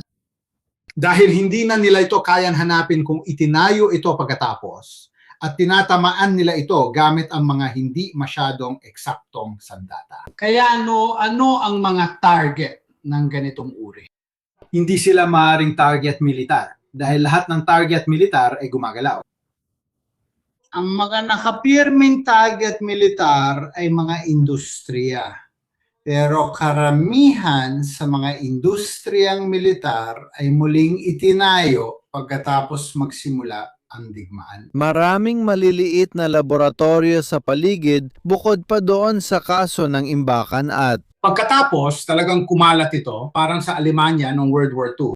Ang kakayahang industrial militar ng Ukraine ay kalat sa buong teritoryo. Kaya napakahirap hanapin ng mga Ruso. At sa huli, may problema pa na ang warhead, ang mismong missile na pinapadala ng Ruso, ay hindi talaga eksakto. Hindi dahil hindi maganda ang missile, kundi dahil wala silang satellite network para gabayan ito ng eksakto. Kaya ano ang natitira? Ang natitira ay ang mga kategorya ng malalaking pasilidad na dual use, sibilyan at militar na umiiral na bago pa magsimula ang digmaan. Pamunahing ang mga planta ng enerya na kapag tinamaan ay direktang naapektuhan ang populasyon at hindi ang depensang aparato, kaya sa madaling salita. Nagiging dahilan para maginaw ang mga tao habang Perno. At tama nga ang sinabi mo, kung magkakaroon ng sagupaan na sisirain ko ang mga infrastruktura mo at sisirain mo ang akin, mas mabuti para sa mga Ukranyano na gawin ito sa tag-init. Dahil ang problema ng mga Ukranyano ay hindi ang gasolina. Nakakarating sa kanila ang gasolina dahil tayo ang nagpapadala nito sa kanila. Ang problema ng mga Ukranyano ay ang pag-convert ng gasolina sa enerhiya. Para sa mga Ruso, iba ang magiging problema nila. Kung darating sila sa taglamig na ang estado ay walang sapat na reserba ng gasolina para mapainit ang populasyon, magiginaw ang mga tao. Kahit na natapos na ang kampanya ng pambobomba, ayan kung wasakin ka. Pero teka, nakita mo naman 'di ba? Hindi mo kayang itago ang gasolina, ibig sabihin hindi mo pwedeng itago ng buwan-buwan kasi nawawala, nasisira. Kaya siguro dito hindi lang diesel o yung marumi, kundi pati pang eroplano at gasolina, ano ba gamit nila? 80, 82, 88 octane na may additives, hindi gumagana. Subukan nyo sa bahay. Subukan nyo. Sinasabi ko to kay Fosco. Subukan nyo sa bahay, lagyan nyo ng gasolina ang kotse nyo at subukan nyong paandarin ulit pagkatapos ng 6 na buwan. At meron pang isang uri ng fuel na hindi pa natin napag-uusapan, ito ay ang gas. At ang gas ay dumadaloy sa mga tubo. Saan matatagpuan ang mga tubo? Sa lawas. Sa malalawak na kapatagan ng Rusya, alam ng lahat kung nasaan ang mga ito. Kahit ang mga pipeline, hindi lang basta napakalalaking tubo na walang katapusan, meron silang sariling mga sentral ng pamamahagi. Meron silang mga sangandaan. May isang punto, tingnan mo, sa ibabang bahagi, Bashkortostan, kung saan natatagpo ang 3, 4 na mga pipeline at lahat ay parang letrang X, tulad ng kapag naglalaro ng tic-tac-toe. Talagang parang diamante. Lahat ay kitang-kita. Kahit magdala ka lang ng ilang drone mula sa bahay, buuin mo doon at tamaan mo yung puntong yon at grabe ang epekto kasi mabablock mo ang 4 na sentro ng produksyon. Ang buong kampanya na ginagawa ngayon ng mga Ukranyano ay malamang na tinatakot ang sentral na command ng mga Ruso sa ganitong paraan. Malinaw na halos siguradong may plano ang mga Ukranyano na magsagawa ng kampanya ng pag-target laban sa mga pipeline kapag taglamig. Bilang ganti sa mga nangyari noong mga nadaang taglamig sa Ukraine. Madaling mahulaan yan. Bakit hindi nila ginagawa ngayon? Hindi naman kailangan ng matinding talino. Ayaw mo bang mag-focus sa iba pa? At pangalawa, dahil tag-init na ngayon, mas mabuting atakehin ang gas sa taglamig. Posible pa nga na iparating na namin sa kanila na kung tatargetin niyo ulit ang aming mga planta tuwing taglamig para kalamigin kami, palalamigin din namin kayo. Malaki rin ang posibilidad na napag-usapan na nila ito. Oo, nagtataka nga ako kung bakit hindi pa nila tinatamaan ng Omsk. May mga teorya kami tungkol dito. Bukod sa dapat talaga itong tamaan, dahil isa ito sa 5 pinakamalaki at ito na ang kulang, may isang mahalagang punto doon para sa akin. May drone na ba silang na-develop na abot ang 2,600 kilometer? O gumamit ba sila ng ilan sa mga kalapit na bansa?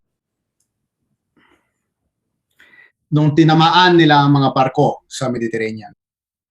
Hindi galing Ukraine ang mga drone na yon. Oo, malinaw na drone yon mula sa ibang lugar. At ganun din ang mangyari noong tinamaan nila sa Amur ang mga base ng strategic aviation sa malayong silangan.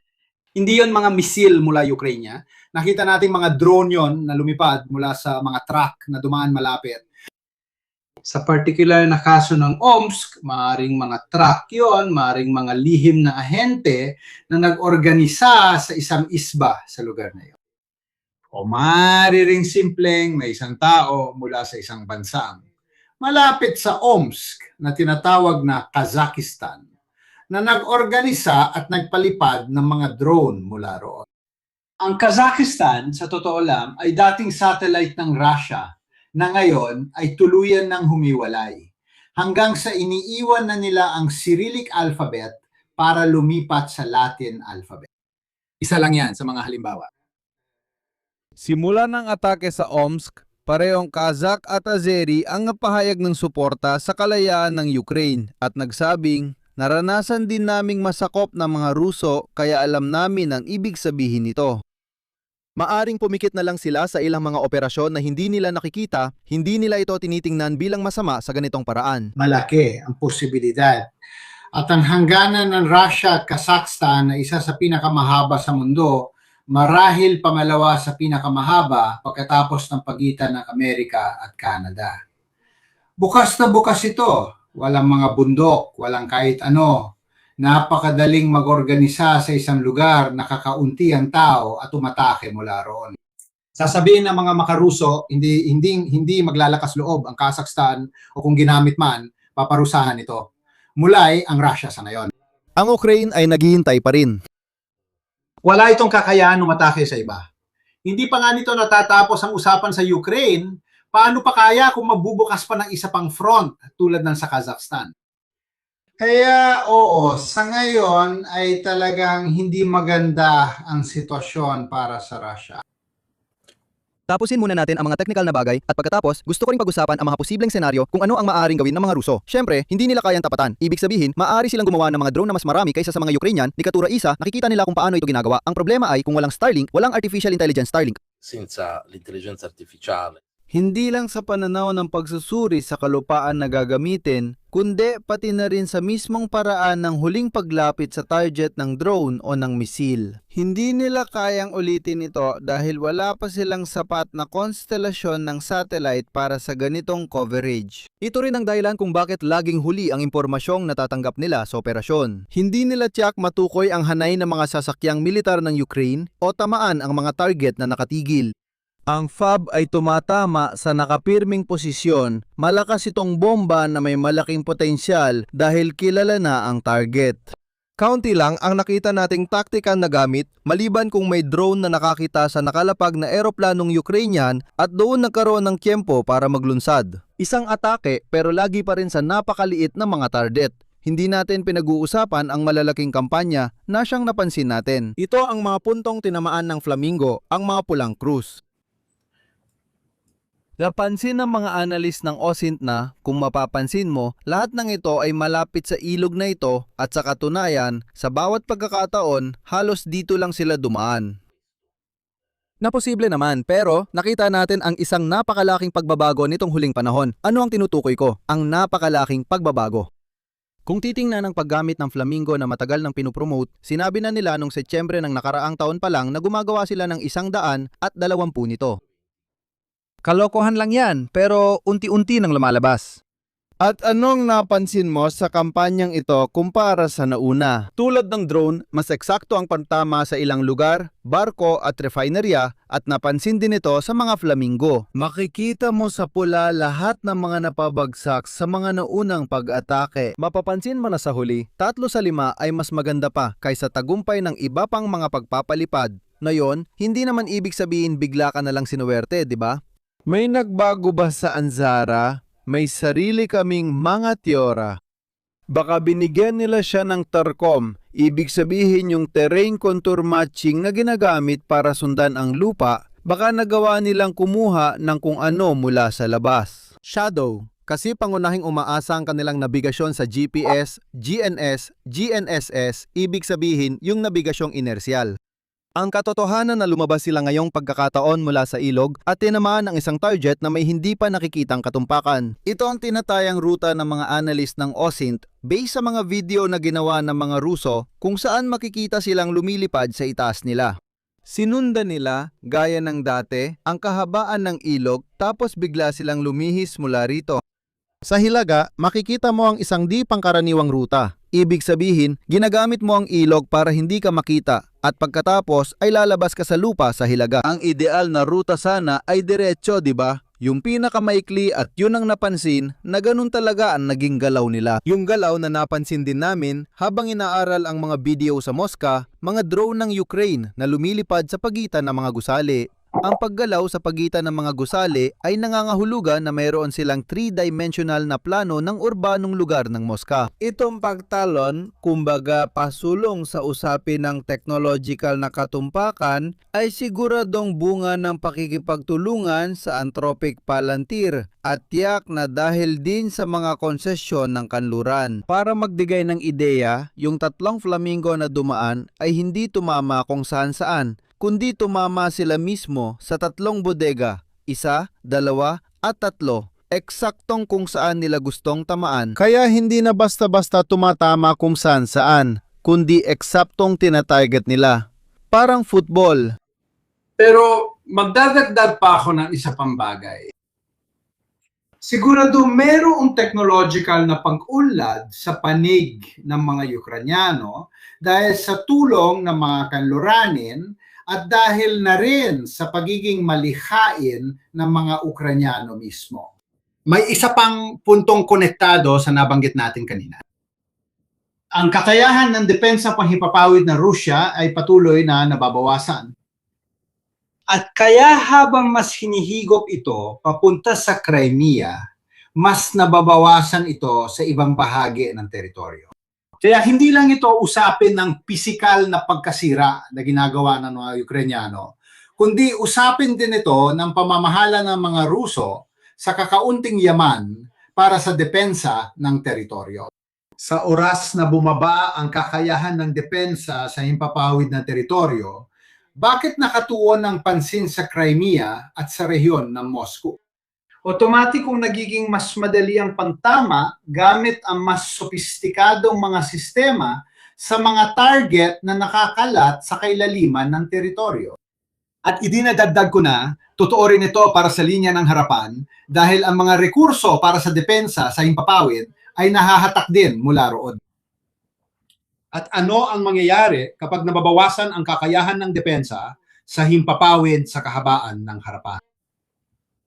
Ang nangyayari ay mas naipapadala ng mga puwersang panghimpapawid ng Ukraine ang kanilang kakayahan sa mas unahan. At dahil dito, nababawasan ang kakayahan ng Russia na magsagawa ng mga pat-atake gamit ang mga bomba. Na siya naman nabibigay na kalamangan kanino sa kilalang impanterya. Kaya sa huli, lahat ng usapan tungkol sa kampanya ng mga unit ng suporta ay napupunta sa pakinabang ng mga unit ng manobra. Sa lupa, Napansin namin na nagsisimula ng lumabas ang variant ng Mirage. Sa mga bombang dumadaos-dos, ipinapakita ng mga Ukrainian ang mga ito. Nagkaroon na ng mga unang pambobomba gamit ang mga bombang dumadaos-dos. Kaya minsan, 2 o higit pa ang ginagamit para sa kampanya ng pambobomba. Siguro sa Spitburn, hindi. Doon, sa lugar na yon ng Kherson, inilalayo ka mula sa saklaw ng S-300 at S-400. Pwede ka nang gumamit ng long-range na misil para gambalayin ng kilos ng mga Ruso. Kailangan sabihin na ang mga Ruso ay may mga misil pa rin na kayang umabot ng 120, 140 at kahit 180 kilometro. Hindi ko alam ang magiging epekto at makikita natin na may sinubukan ng gawin ang mga Ukranyano tungkol dito. Nawalan sila ng 2 MiG na lumapag na, kaya posibleng napaaga ang kanilang aksyon. Ang ibang MiG ay malamang na silang pinakamaaring isakripisyo. Ito ang kilalang pag-atake gamit ang flamingo na na-video ng mga Ruso na lumabas mula sa kama ng ilog. At pansinin din ang eksaktong pagkatama. Ito ang una sa 3, darating din ang pangalawa. Kaya sa tingin ko, nagsagawa ng pagsubok ang mga Ukranyano, may mga paunang pagsubok. Tapos naging magaling ang mga Ruso na matukoy ang mga MiG-29 na ito at tamaan sila. Kaya sa tingin ko, dahan-dahan lalabas, dahan-dahan ang kilos na aksyon. Mga operasyong panghimpapawid ng Ukranya na hindi lang basta pasibo, ibig sabihin, sumusuporta sa depensa sa himpapawid. Malamang, magsisimula na silang gumawa ng isang bagay tungkol dito. Ano naman ang opinion mo tungkol sa mga aksyon sa Tungkol sa ismong iyon, nag-live ako ilang araw nang nakalipas para ipahayag ito at kinabukasan nagkaroon ng paglapag gamit ang ilang maliliit na bangka, ilang robot at iba pa. Pero nasa firms, 3 araw bago pa ako mag-live ay nagpapakita na ng malaking aktibidad na dulot ng mga drone o pambobomba ng mga Ukrainian sa lugar na ito. Sa tingin mo ba, isa pang bahagi ng aksyon ay mga kilos ng panggugulo na isasagawa ng mga Ukrainian gamit ang maliliit na paglapag? Pero pasok pa rin ito sa usapan na ang rehiyon, parehong Crimea at ang lugar ng Kherson, kasama na ang pagitan ng Crimea at ng front, ay mga killing zone. Hindi ito mga lugar na madaling mapalaya ng mga Ukrainian sa malapit na panahon. Ito ay mga lugar na hindi pwedeng iwanan ng mga Ruso dahil sa mga kadahilan ng politikal. At kaya ito ang mga lugar kung saan madaling umatake ang mga Ukrainian, halos walang sagabal, nagdudulot ng mga kaswalti at nagpapatindi ng mababang gastong pag-ubos sa mga puwersang Ruso. Pinapahaba nila ang aksyon hanggat maaari dahil habang tumatagal ang pag-ubos sa Crimea at sa mga karatig na lugar nito, habang tumatagal, mas naugos ang mga Ruso nang hindi masyadong gumagastos. Hindi ko inaasahan na gagawa ng mga operasyong panlusob o mga kahanga-hangang pagsalakay ang mga Ukranyano na magdudulot ng paglaya ng teritoryo. Hindi sa susunod na 6 na buwan. Lalo na based na rin sa karanasan sa Kering. Hindi ko uulitin yon, kaya rin hindi yon paborableng lupain. Ipalagay na lang natin na sa isang biglang aksyon mula sa dagat, napalaya ng mga Ukranyano ang Crimea. At pagkatapos, anong gagawin nila? Kailangan nila itong ipagtanggol at mapupunta sila sa parehong sitwasyon na kinalalagyan ng mga Ruso ngayon. Mas malala dahil wala pa silang sariling fleet ng mga barko. Mas grabe pa kasi wala rin silang tulay ng Kerch. At kaya naman talaga walang saysay, mababawi lang ang Crimea kapag iniwan na ito ng mga Ruso. Sila dahil sa gutom, halos mamamatay na. Yun ang ideya, hindi ba? Tama dahil sa hirap, kaya hindi winawasak ang tulay ng Kerch. Dahil sa estratehikong antas, mas mag-inhawa para sa mga Ukranyano na makaalis ang mga Ruso mula sa Crimea. Ito ang kilalang gintong tulay para sa tumatakas na kaaway. Nag-o-organisay na sila dahil ayaw ng tumakas. Naniniwala ako na may kanluraning pulang linya na hindi dapat lampasan, lalo na sa mga sukdulan. O baka may teknikal na limitasyon. Sa totoo lang, hindi ko rin iniisip na kaya ng Storm Shadow. Talagang napakalalaki ng mga haligi. Tapos, sino bang nakakaalam? Pero sigurado akong sinadyang buksan ito ngayon para makalabas ang tao. Lalo na't ito na lang ang alternatibo. Wala silang problema sa ibang tulay at pumupunta sila tapos tinatamaan sila. May iba akong iniisip tungkol sa Kinburn Spit. Maliliit na paglapag na napipilitan to rin magpadala ng mga tao ang mga Ruso, palaging may usapin ng bandila. Pagkatapos, mapupunta sila sa lugar na parang kill zone dahil imposibleng manatili roon. Minsan, bawat buwan, kami mga OSINT analysts ay nakakatanggap ng mga ulat na nagpapadala ng mga tao ang mga Ruso, tapos umaatras din sila. Kasi, kahit anong gawin mo, ang manatili sa lugar na ito ay hindi naman talaga nagbibigay ng malaking tsansa. Tingnan mo kung saan ka magtatago sa ganitong klaseng lugar.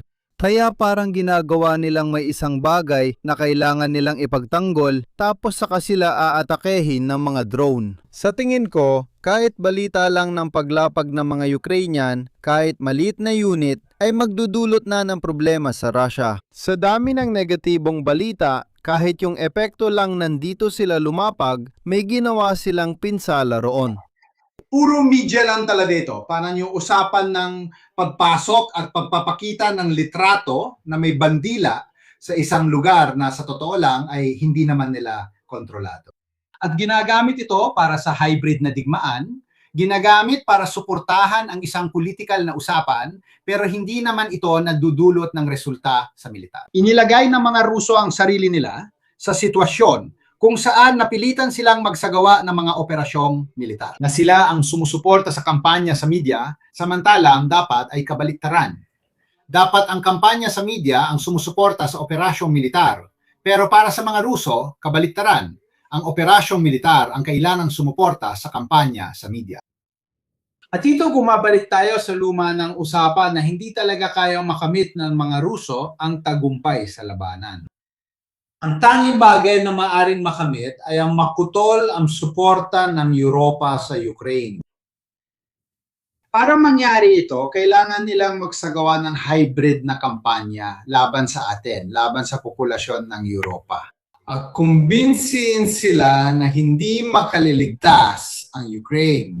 Kaya ang pagtulong sa Ukraine ay pag-aaksaya lang ng resources natin. Hindi, pero may mga dahon raw na mahalaga sa opensiba ng mga Ruso, sabi nila Giorgio. Naiintindihan ba ito ng mga nanonood ko?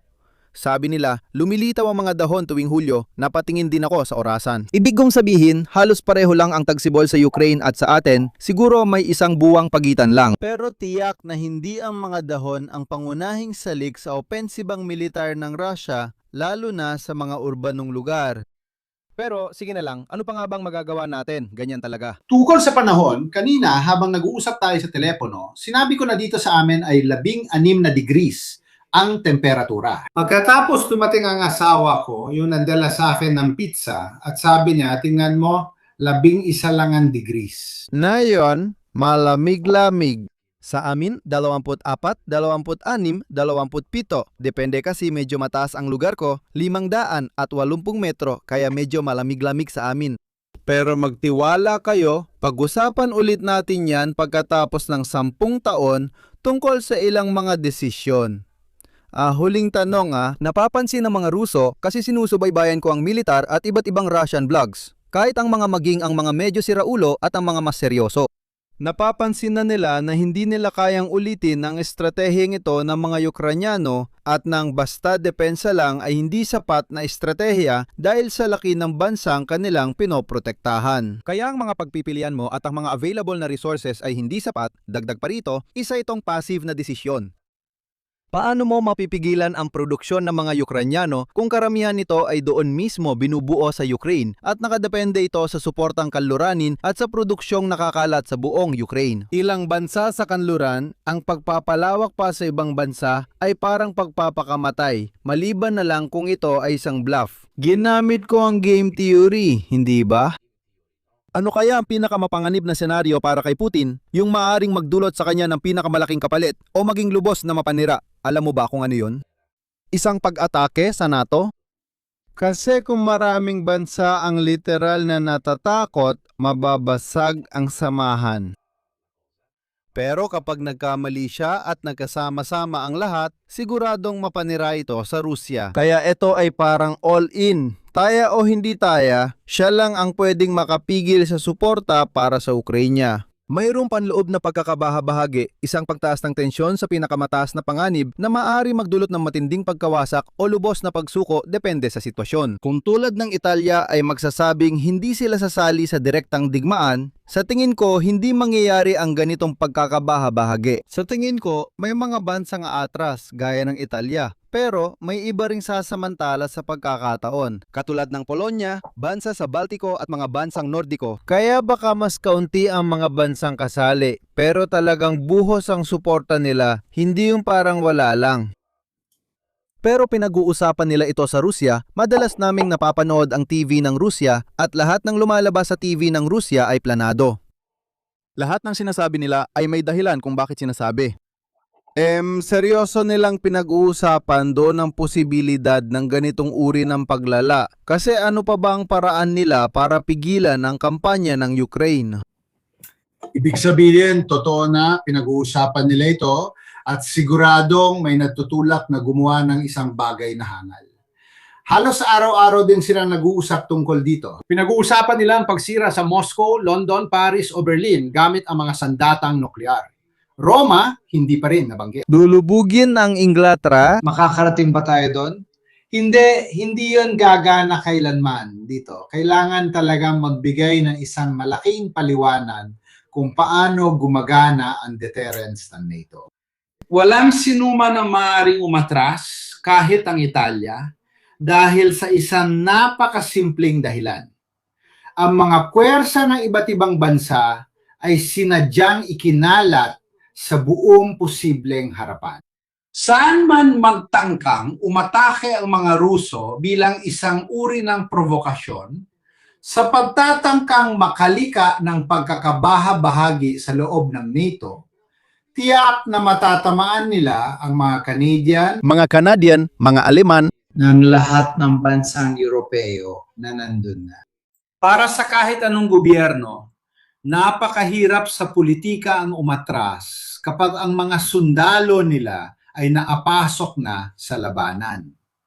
Isang uri ng pagpapakamatay. Kasi ang isang gobyerno, sabihin na natin Italia, kahit sino pa ang namumuno, hindi magbabago ang sitwasyon. Pareho lang. Pwedeng gobyerno ni Conte, pwedeng gobyerno ni Manacci, hindi magbabago ang bagay na yon. Sa sandaling nasangkot na sa labanan ang mga sundalong Italiano, inactivate ng NATO ang Artikulo 5. Isinasagawa ng operatibong pagpaplano at ako ay aatras na. Mag-ingat, anong epekto nito sa politika? Una, panalo ang NATO dahil wala talagang posibilidad na manalo ang Russia sa isang conventional na labanan laban sa NATO, lalo na sa kasalukuyang kalagayan. At pagkatapos, matatagpuan natin ang ating sarili kaharapan ni San Russia na hindi maari mapasalamat sa atin dahil hindi tayo nasangkot. At ang iba pang nagwagi sa digmaan sa sarili nilang sikap na tumitingin sa atin. At kayo, nasaan kayo noon? Sinong pinuno ng pamahalaan ang gugustuhing mapunta sa ganitong sitwasyon na nakahiwalay sa iba pang bahagi ng mundo? alam ko, ako yung taong pesimista. Hindi ako ganun nagtitiwala sa Italia o sa ibang mga bansa. Hindi ito mangyayari sa Italia tungkol sa palitan ng nuclear. Hindi ko alam ang doktrina. Nasabihan na namin sila na kung ibabagsak nila, ibabagsak din namin agad. Kaya laging ganito ang kwento. Sila raw ang unang nagpapaputok at butumpo. Nasabihan na sila na otomatikong sasagot kami kung gagamit sila ng nuclear. At ito ay para sa nuclear, pero pati na rin sa conventional na labanan. Walang posibilidad na umatras kapag nagsimula na ang labanan, mayroon lang bago magsimula. Nakapuwesto na ang mga puwersa sa larangan sa paraang hindi na ito posible. Walang pagkakataon mag-usap muna bago umatake. Kailangan nilang sumalakay ng biglaan. Kapag biglaan ang atake, wala nang oras para mag-usap muna. At kapag umatake na sila, nandito na tayo na nakikipaglaban. Hindi na tayo makakaalis. Halos imposible na. Mag-abogado ako ng demonyo at magtatanong. Kaya hindi rin nila kayang gawin ang ginagawa ng mga Ruso. Ano ba ang kaya nila? Kaya ba nilang gawin kung hindi naman nila kayang isagawa ang ganitong klase ng estratehiya? Ngayon, kung tutusin, kahit na masama ang sinasabi ko tungkol sa kanila, kasi sa ngayon, sila rin ang mga kaaway ko. Ang mga Ruso ay ganon. Sila ay mga militar, may kakayahan, matatag at madiskarte. Kung paano ko ito naiisip, sila ngayon ay nagtatrabaho ng todo para makahanap ng technical na solusyon sa problema ng malalimang pagpasok at mga pag-atake sa teritoryo ng Russia. Ano kaya ang maaring technical na solusyon na kayang gawin, hindi lang sa teknolohiya, kundi lalo na sa industrial na kakayahan ng Russia? Isang solusyon na siya rin hinahanap natin ngayon, isang sistemang matipid at madaling gawin ng maramihan para pabagsakin ang mga drone. At dito, maari tayong maging malikhain dahil may mga umiiral na suhestiyon. Kasama rin ako. Marahil walang hanggan ang mga ito. Malalaking baril na nagpapalipad ng natutuping drone na bumubukas at bumabangga sa ibang drone. Oo, pero dapat maglagay ng taong may malalaking baril bawat 3 o 4 na kilometro at kailangan mo rin ng swerte. Depensa ito sa isang particular na lugar. Sa totoo lang, isa lang ito sa mga posibleng solusyon, maaaring may iba pang paraan. Ako hindi, ako ay isa akong opisyal ng impanterya, hindi ako isang inhinyero, hindi ko magawa. Hindi ko maiisip ang solusyong ito, pero sigurado ako meron dahil walang sandata. Na walang panangkalaban dito. At ang problema ay hanapin lang ang kalasan. Desentralisadong atake ito, kaya hindi pwedeng sentralisado ang depensa. Dapat desentralisado rin o umaangkop, mabilis gumalaw, at madaling magbago depende sa sitwasyon. Sa huli, marahil ang pinakamagandang solusyon ay mga drone na direktang nagpapatrolya. Pero kailangan itong mailagay sa linya ng harapan o kaagad sa likod ng linya ng harapan dahil iyon lang ang tanging paraan. Dahil anuman ang iputok ng mga Ukrainian laban sa Russia ay kailangan dumaan sa ibabaw ng harapan at kailangan ng mga Ruso ng isang bagay na mapapahintulot sa kanila mula mismo sa likod ng harapan. Harangin ang lahat ng maliit at magaan na ipinapadala ng mga Ukrainian sa ibabaw ng harapan papunta sa teritoryo ng Russia. At maaring ito ay mga bago at makabagong magagaan na sistemang pandepensa sa himpapawid, maaring mga sniper, maaring mga sistema ng elektronikong panggulo na hindi ko maisip. Siguradong pinagtatrabahuan nila ito at dapat ay isang sentralisadong pananaliksik. Hindi pwedeng maraming proyekto, dapat isa lang dahil yon ang alam gawin ng mga Ruso. Magtipon ng lakas at magpokus sa pambansang antas sa yaman na yon at sa tulong noon, magawa itong i-produce ng maramihan.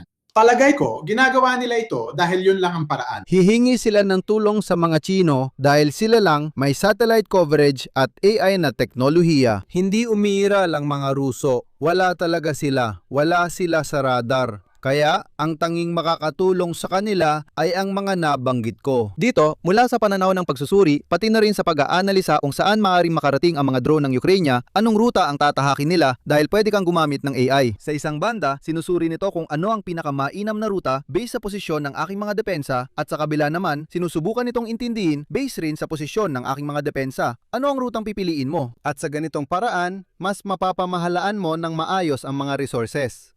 Sila, wala silang ganitong mga bagay. Talagang wala. Maaring subukan nilang kunin ito mula sa mga Chino at, Diyos ko, maaari rin nilang subukan kunin ito mula sa iba pa. Dahil dito, pinag-uusapan din natin ang mga pribadong kumpanya. At ang mga pribadong kumpanya sa buong mundo ay sensitibo sa ekonomiya. Ang isang tao na binabayaran ng sapat ay maaring pumayag din. Pumayag na makipagtulungan, siguradong inaasikaso rin nila yan. Salamat! Huli na talaga na malinaw na hindi nila kayang tumugon agad. At alam natin, sa totoo lang, na ang mga Ukranyano kahit papaano ay hindi kayang ituloy ang kampanyang ito sa mahabang panahon. Talaga bang naniniwala ka na si Putin ay magpapatawag ng mobilisasyon sa Setyembre o Oktubre? Sa tingin ko, wala namang malaking solusyon. Kahit sa simpleng pagsakop lang ng Donbas, sa totoo lang, ang petsang itinakda nila na Nobyembre 15 ay malamang mauna pa si Elon Musk sa Mars, kaysa makuha nila ang Donbas sa Nobyembre 15. Walang patutunguhan ito. Kahit gaano ka-epektibo ang estratehiya ng Ukraine, hindi ito tiyak na magtatagumpay. Pwede mong bawasan ng suporta at magdulot ng problema. Pero kung hindi bibitaw ang kabilang panig, dahil kilala rin ang mga Ruso sa pagtitiis at baka makahanap pa ng sagot pagkalipas ng isang taon. Hindi ko nakikita ang isang solusyong militar. Hindi ako naniniwala na may kakayahan ang dalawang panig na maisakatuparan ang kanilang mga layunin. Kahit na mag-recruit siya ng 500,000, hindi ito isang labanan na maaring mapanalunan sa pamamagitan ng manobrang militar. Ito ay isang labanan na maaari lamang mapanalunan sa pamamagitan ng pag-ubos sa alaban. Sa sandaling maubos ang mga yaman ng isa sa dalawang panig, ng isa sa dalawang magkalaban, hanggang sa punto na hindi na niya kayang mapanatili ang kasalukuyang sitwasyon sa lupa. So sandaling hindi na makarating ang gasolina, bala, at mga karagdagang tropa sa isa sa dalawang hukbo. Sa puntong yon, simple lang, magsisimula ng umuwi ang mga sundalo sa kanilang tahanan.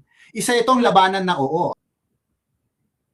At iyon ang nangyari noong 1,900 at 17 sa hukbong Ruso.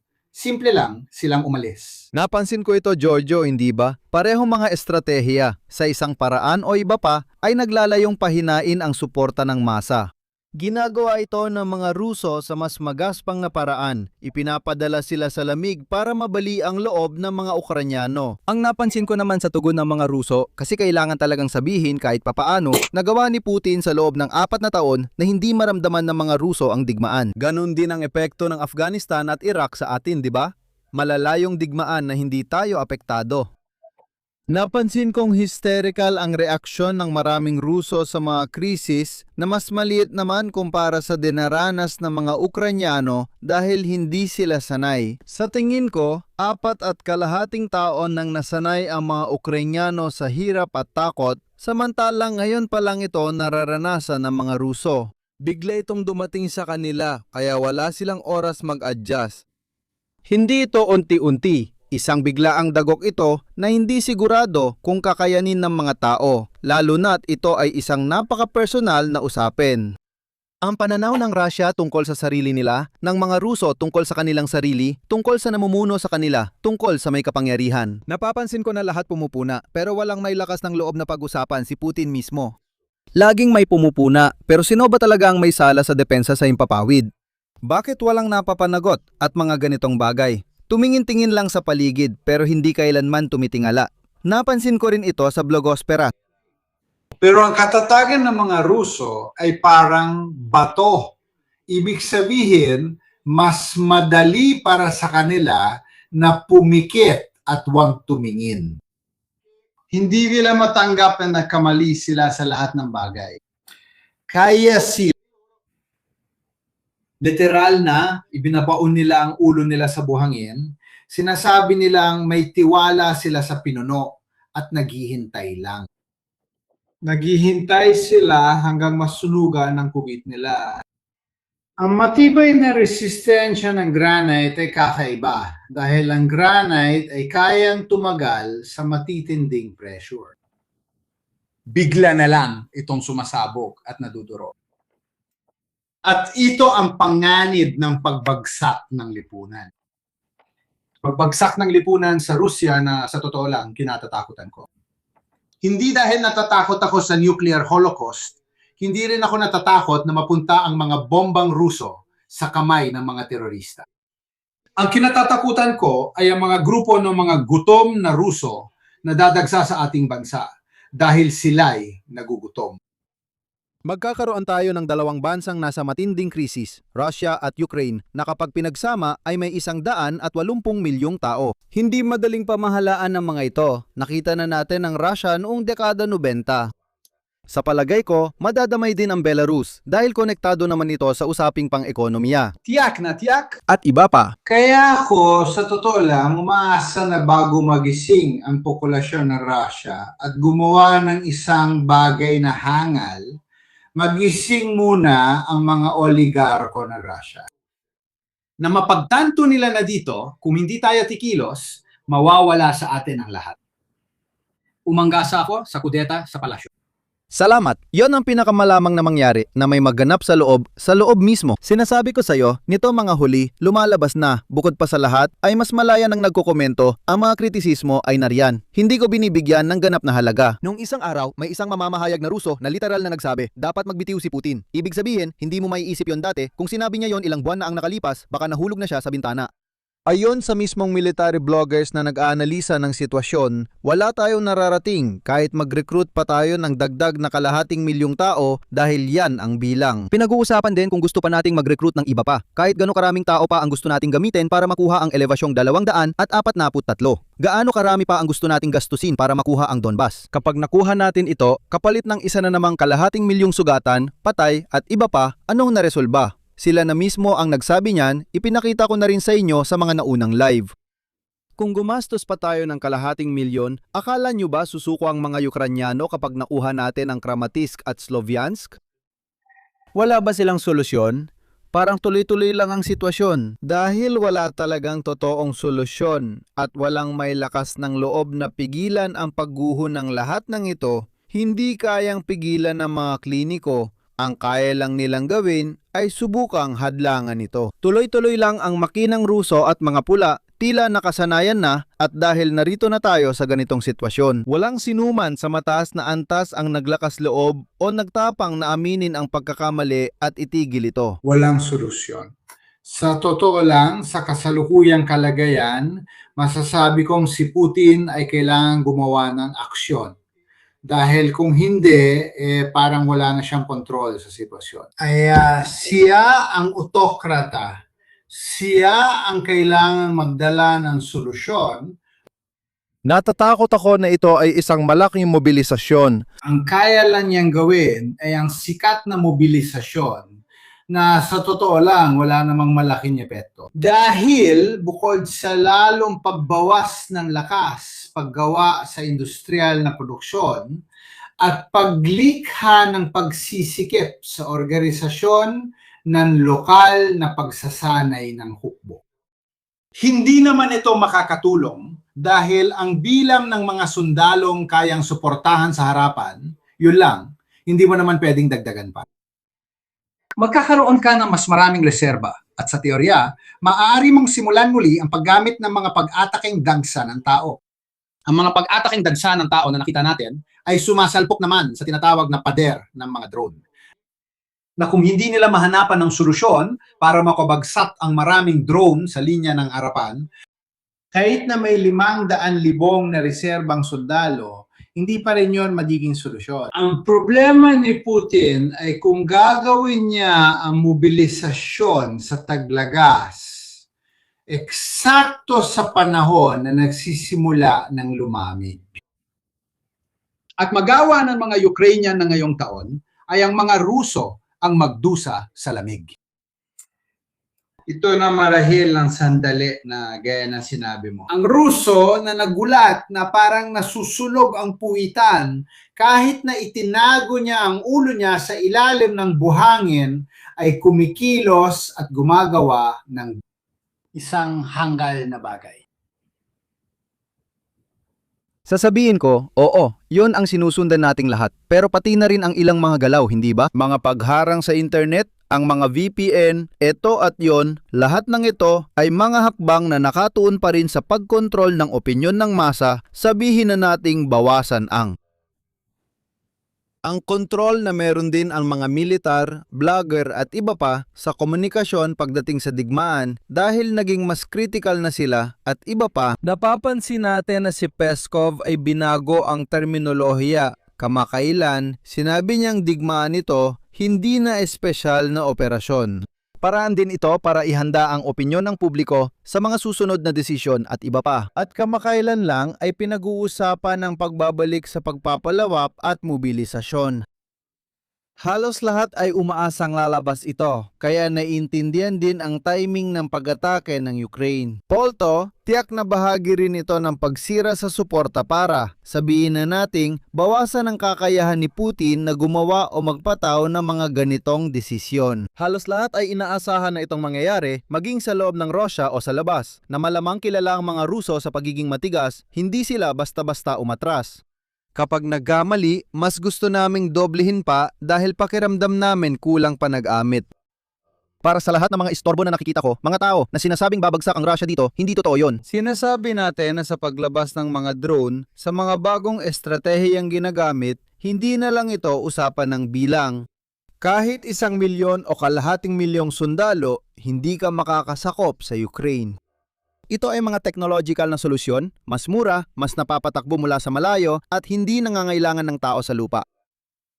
Di ako naniniwala na may lakas ng loob ang mga Ruso para sa ilang taong digmaan at tingin ko kulang din sa tao ang mga Ukrainyano para mabawi ang teritoryo, kaya pinakamainam na pabagsakin ang pundasyon ng kalaban. Isang taon nang lumipas, pinag-uusapan natin ang estratehikong pagwawalang bisa. Hindi ko nakuha ang gusto ko, sisiguraduhin kong hindi mo rin makuha ang sayo. Ano ang gusto nating gawin? Gusto ba nating magpatuloy na ganito? Sa palagay ko, mas okay ang estratehiyang yon. Dati kasi, agresibo ako noong 2023. Akala ko noon na ang pagiging depensibo ang pinakamatalinong gawin. Pero itong bagong pakulo tungkol sa mga drone, sana hindi nakagawa ng pinsala si Zelensky sa pagpili niya kina Sischi at Fedorov. Dahil sigurado ako nahanap na nila ang susi para magtagumpay.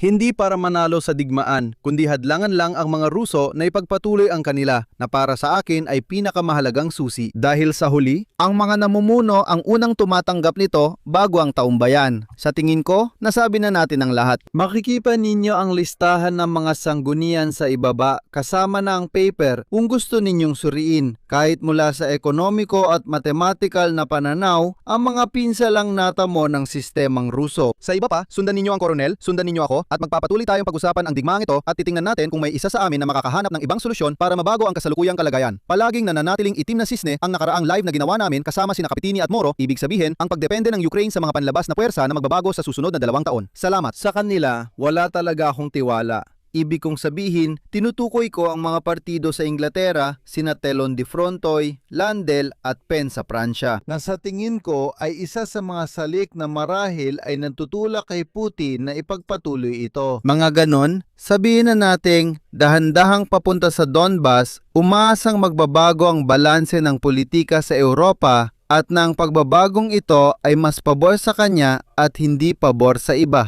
Salamat sa inyong lahat. Magbago ang balanse ng politika sa Europa na mas pabor sa kanya at hindi sa Ukraine. Hindi ko alam kung gusto mo pang magsarita bago tayo magtapos. Hindi, kinumpirma ko yan. Salamat, tandaan, para kay Putin, hindi Kramatorsk yun. Pati lahat, gawin ang mobilisasyon.